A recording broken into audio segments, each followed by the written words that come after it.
দেশের সমুদ্র বন্দরের নিরাপত্তা এবং নৌপথে পণ্য পরিবহন নির্বিঘ্ন করতে সদা জাগ্রত কোস্টগার্ড। বন্দর ও চ্যানেল সংলগ্ন এলাকায় সার্বক্ষণিক নজরদারি এবং নিয়মিত টহলে থাকেন বাহিনীর সদস্যরা। বৃহস্পতিবার সকালে কর্ণফুলী নদী বন্দরের আশেপাশের এলাকায় বিশেষ মহড়া চালায় কোস্টগার্ড। বহির্নোঙরের চোরাচালান এবং দমনে বাংলাদেশ কোস্টগার্ড সদা তৎপর।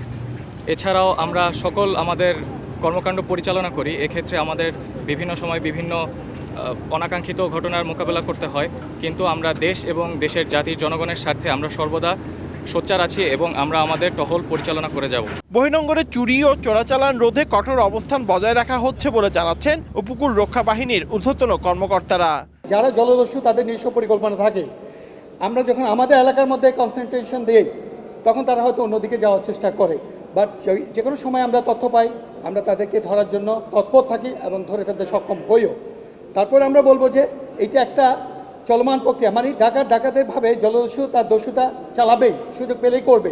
আমরা আছি বলে এটা অবশ্যই কমেছে, বাংলাদেশ কোস্টগার্ড থাকার কারণে এটা কমছে এবং ভবিষ্যতে এটা আমি মনে করি যে আমরা শূন্য কোটায় নিয়ে আসবো ইনশাল্লাহ। গত 1.5 বছরে নিয়মিত টহলের বাইরে বহির্নোঙরে 1320টির বেশি অভিযান পরিচালনার পাশাপাশি 47টি বাণিজ্যিক জাহাজে বোর্ডিং করে জলদস্যুতা প্রতিরোধ করেছে কোস্টগার্ড।